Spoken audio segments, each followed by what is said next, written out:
Hey everybody, my name is Paul and this is my stand-up special. It's really special, as you can see. Let me touch you in your special place. I like to use that as a pickup line with the ladies, and you can tell it really works. Hey baby, can I touch you in your special pace?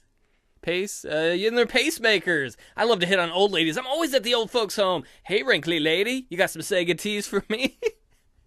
You know what the great thing about hitting on Alzheimer's patients are? If your pickup line doesn't work, you can use it again in 2 minutes. Yes, it's that kind of a show.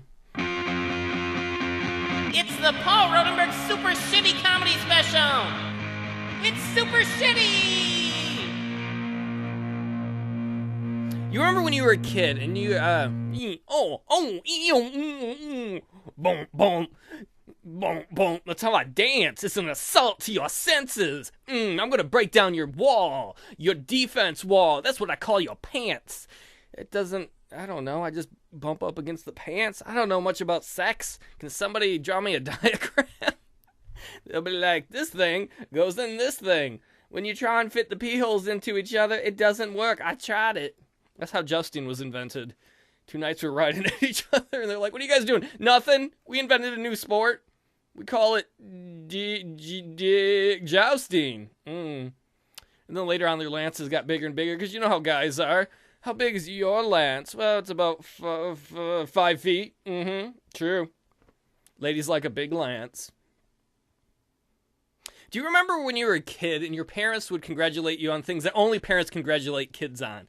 You know, like taking a shit. And you're going to be like, no, I don't have any parents. I'm adopted. This show really hurts and brings back awkward, painful childhood memories. I'm sorry. It's all right. Keep going. I'm used to it by now. Life's bleak and worthless. Okay. You remember when your parents would congratulate you for little things like that, like crapping in the toilet? I don't remember much. That's because I was probably drinking as a child. But, you know, like when you're getting potty trained. It's amazing when you're a kid, they're like, yeah, you walked, yeah, you pooped. But when you're an adult, that doesn't happen. I walk every day and no one congratulates me. Where's my positive affirmation? I go take a shit and nobody's out there waiting to be like, yeah, high five, good job, Paul. You know, when I'm in the toilet, when I'm in the toilet? Yeah, because I'm actually in the toilet. So when he walks in, what are you doing? I'm just taking a swim. They'll be like, that's not how you're supposed to use the toilet. What? This isn't the YMCA? So that log I was resting on earlier wasn't really a log? Oh, it was a log of some kind. Yeah. You know, on second thought, I don't want people coming in and giving me high fives because I took a shit, though I do deserve it. Maybe an award would be better. That's what they should have awards shows for. They have award shows for things like the Academy Awards. Oh, good job at pretending. No, you should be like, you took a very big poop. Well done. You get the Pooper of the Year 2012 award. And then there'll be someone sitting in these seats that's sad, like, oh man, I took a really big taco dump. I thought I should have won. I'll pretend it was an honor just to be nominated. So the other day I'm hanging out with my family. We're just all hanging out. And my nephew's on the stairs and he jumps down the stairs. Not all of them. He's not fucking Superman. He jumps down the last couple, you know. Boom. And his dad turns to me. He's like, what are you doing? And then my little nephew says sorry. And he turns to me and he's like, you're not supposed to jump down the stairs. It's a sin. I'm like, what?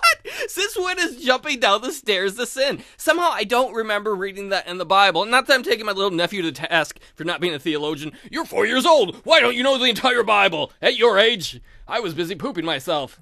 It's kind of like yesterday. But, since when was that in the Bible? Thou shalt not kill. Thou shalt not commit adultery. Thou shalt not jump down the stairs or tempt the wrath of God.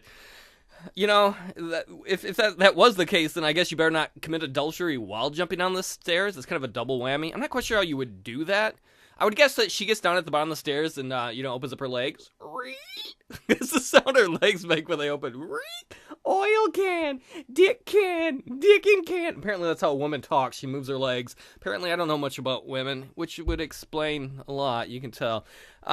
And so she's at the bottom of the stairs with her legs spread, and, you climb up the stairs, and you take off your pants, start whipping it in the wind. I do the best helicopter ever. Apparently that's how I jerk off. I'm scared. What is this thing? Why is there a snake coming out of me? I think it's a cobra. It's trying to spin at me. No! I need a mongoose. Does anybody have a mongoose? If I had $1 for every time I said that, I'd have a lot of dollars. And mongooses. So I'm guessing, okay, you're on the stairs, and she's down at the bottom with her legs spread.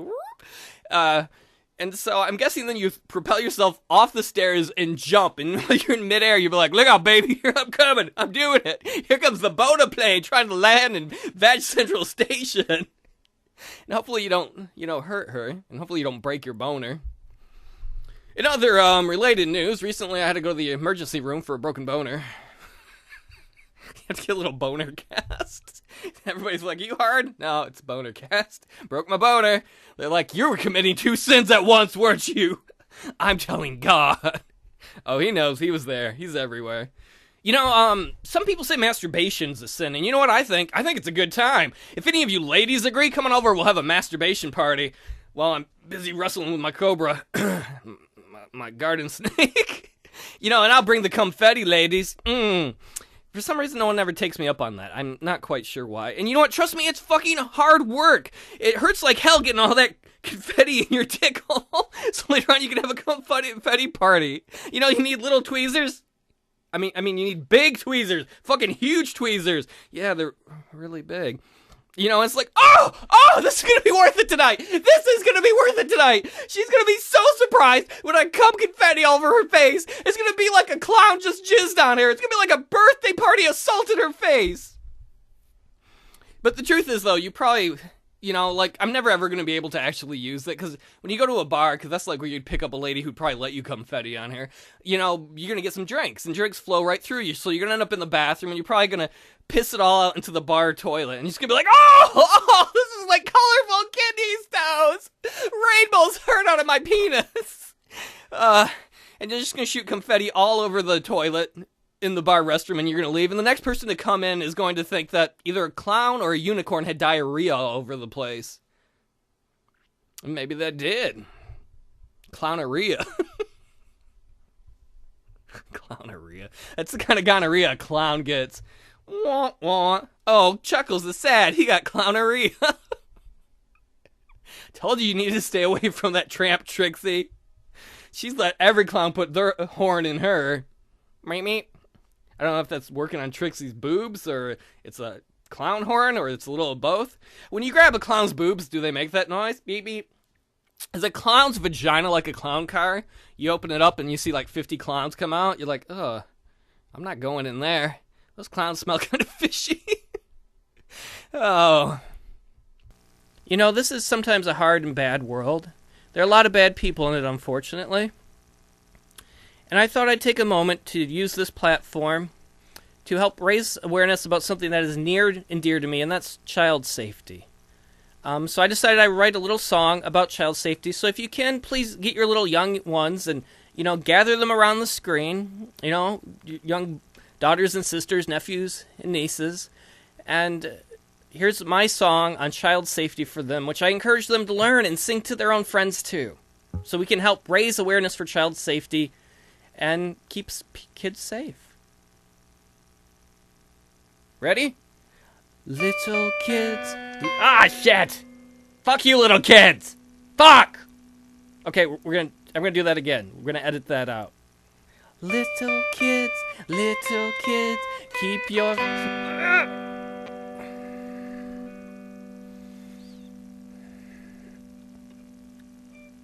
Again. Alright, everybody, gather your kids around. We're gonna do a safety song for them. Little kids, keep your pants on. Little kids. What the fuck? Okay, that... How the hell is Full Special going so far?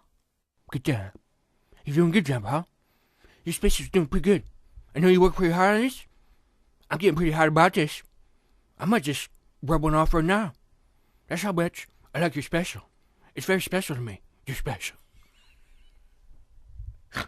Don't put that in the video. So what's this? Is this what it's like being famous? Hey ladies, you want to get a piece of this? Yeah, it's good. But lick off a piece, Don't lick my dick off though. I might need that later. I like using that for pee. Is that weird? When you're going down on a guy, you gotta think, hey, that's his pee hose. I'm sucking on the pee hose. I hope the right thing comes out. I don't know. That's not what I would do, because I don't suck on no pee hose. But if I did, that's what I'd be thinking about.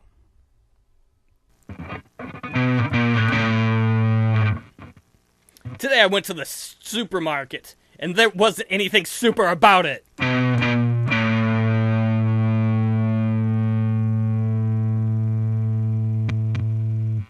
Today I watched the Super Bowl, and there wasn't anything super about it.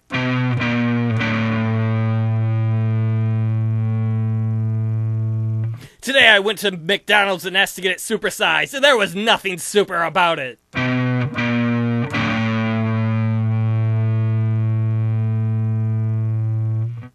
Today I asked my girlfriend if she wanted to see my super dick, and she told me there's nothing super about it.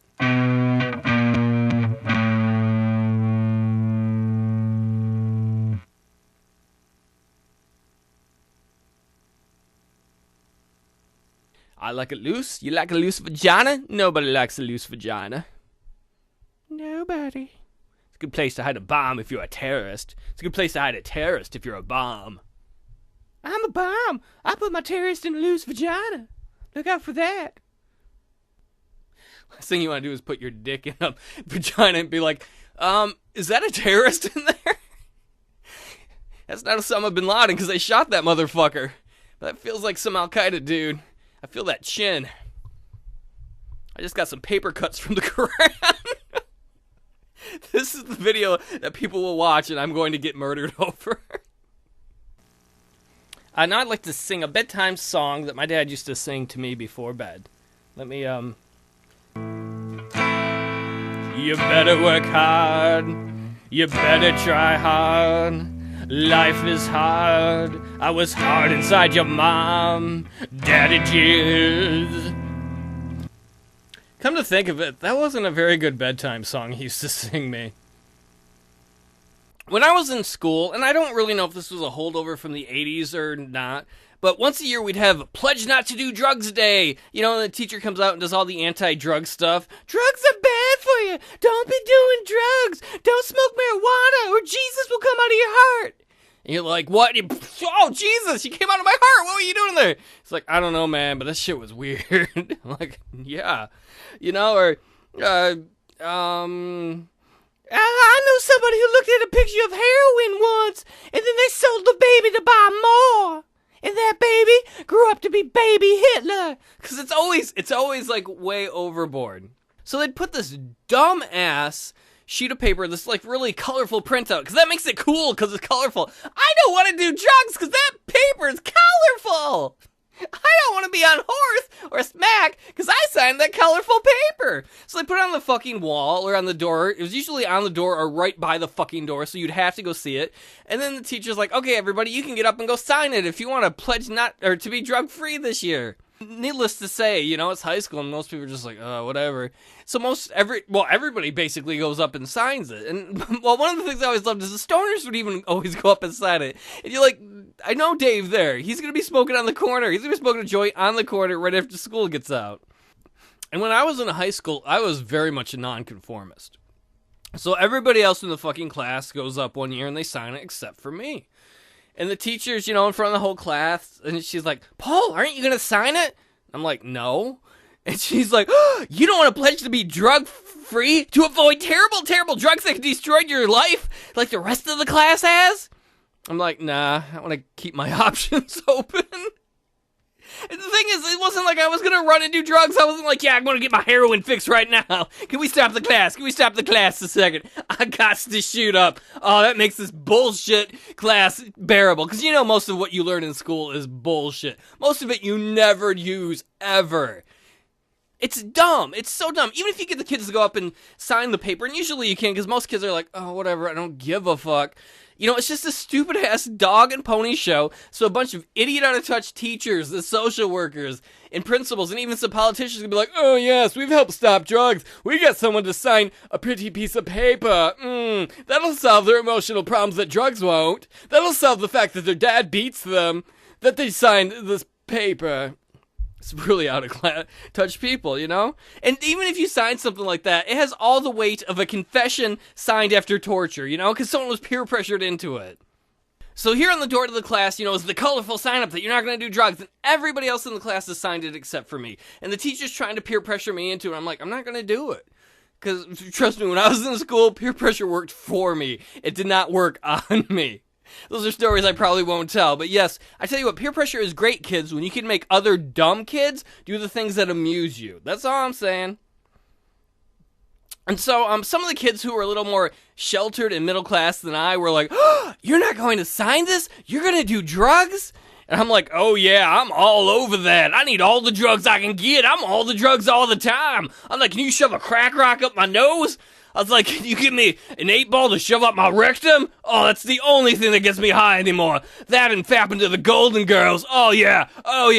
Rue McClanahan. Oh, man, that high's gonna last for all 5 minutes. I've been doing too much.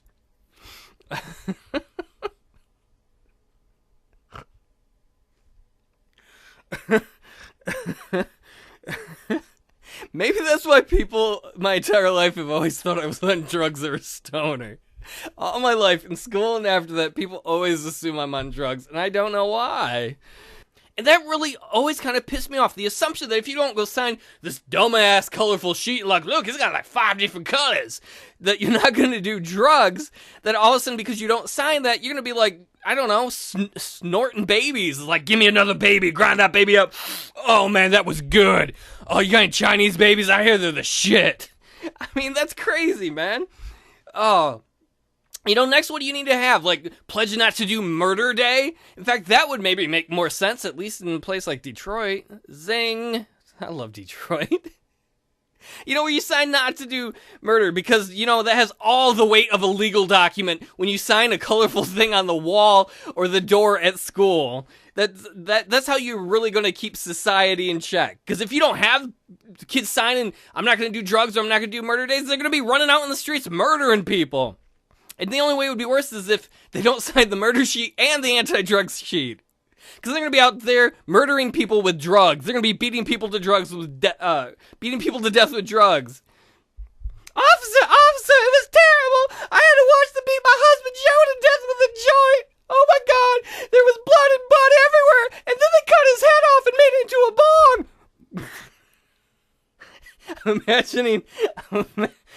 imagining him packing his eyeballs with bud. Maybe his nose, then you could light it and suck it up the airways. That's a little gross. That's more than a little gross. Oh, they cut off his head and made it a bong. If only someone had made those kids sign an anti-drug and anti-murder pledge. I don't know what the worst part of anti-drug propaganda is, though. Is that, they're like, oh, if you look at a joint, your dick's gonna fall off. Actually, if you wanted to get people to stop smoking, that's what your campaign should be. Not like that shitty campaign they had in the 90s with, like, the egg, this is your brain on drugs. No, they should be like, if you touch drugs, your dick will fall off. Because, like, guys would be like, whoa, man, I love my dick. I ain't touching no drugs if my dick's gonna fall off. You'd be like, dude, don't smoke a joint. I heard your dick falls off. You'd be like, oh, man, I ain't doing that then. And you know what? One of the other really bad things, too, is, like, when they do the anti-drug propaganda, they're always like, if you do drugs, your life is terrible. You're gonna be in a box murdering babies. You're gonna be baby murderer. Is that how you want to be known? And they don't talk about the fact that a lot of successful people did drugs. Steve Jobs did acid. In fact, he told people regularly that he thought everybody should do acid at least one time. Let's see, Steve Jobs was only one of the most successful businessmen of the latter 20th century, early 21st century. Huge billionaire, helped revolutionize the world. He did drugs. Let's see, tons of artists and musicians do drugs. Bill Clinton, George Bush Jr., Barack Obama, they all did drugs at various points in time, and they're presidents. We're presidents? Well, okay, maybe that's an argument against drugs, if you think about it. Maybe that's an argument against drugs, but I digress. If doing drugs can help you become president, then I need to be doing way more drugs. Get me everything you can get. Give me that ground up, baby. I want to be president. I want to be in the Oval Office. I'm jonesing for it. I just ruined the mic stand. It's funny and hypocritical, too, because we are a nation that was built on fucking drugs. it's true, maybe not 100% on drugs, but pretty fucking high. When we were colonies, what did we export? We exported cotton and tobacco. We exported a hell of a lot of tobacco. When the Confederates became their own country, what were their big exports before they got stupid? Tobacco and cotton. We were a nation, like, we came to the New World, and it's like, whiteys were like, yo, dude, what's up? What's up, Indians? And they're like, dude, this isn't India. They're like, Indians, what's up? And they're like, nothing. And then they're like, what's that in your mouth? He's like, I'm just smoking some tobacco. And the white dudes are like, give me that shit. And then before you know it, they're selling it back to their homies in Europe. That's how this country made money. And then, like, now we're like, oh, don't touch marijuana. No, what we need to do is the opposite thing. Instead of drug lords making money in Mexico on it, we need to legalize it. America needs to become the worldwide dope pusher. We're better at agriculture than anybody. Imagine that, man. Instead of growing corn and you're a farmer, you're like, I want to make fat stacks selling marijuana to fucking dumbass Europeans. I'll be like, hey, Frenchies, look at all this weed. We could be rich as drug lords, all of us. Instead of letting the Mexican drug lords have it, who cut people's heads off. You probably don't have to cut any heads off to be an American drug lord like this. And if you want to, go for it. I didn't see you sign an anti-head cutting off pledge. That'll be next in the schools, I reckon. I masturbated on your mom's face. And I got issues. Your mom needs some tissues for that. That's all I'm saying. Everybody's doing a new dance now. Come on, baby. Break your hip and fall down. That's for all the grandmas in the audience. I like your sandy, dry vaginas. Apparently this is how I think sex happens. You grab them by the neck and just pull them back and forth. Ooh, you like that, don't you? Stop hitting my belly button. Oh yeah, that hole is tight. That fits my dick perfectly. Wah, wah, wah. Well, everybody that sat through all of this, I want to thank you from the bottom of my heart. I don't know why this is the bottom of your heart. That's a weird phrase. Isn't that where, like, the ucky blood? Ucky? Oh, you're doing good. You're really manly. That's where ucky blood is. Ew, it's at the bottom. It's the bottom. Hey, ladies. You want to change my diaper? Oh, that's gross. This is the worst goodbye ever. Just thank you. If you sat through enough of this, I thank you in sitting through my experiment. It was fun experimenting with you. Take it easy, y'all.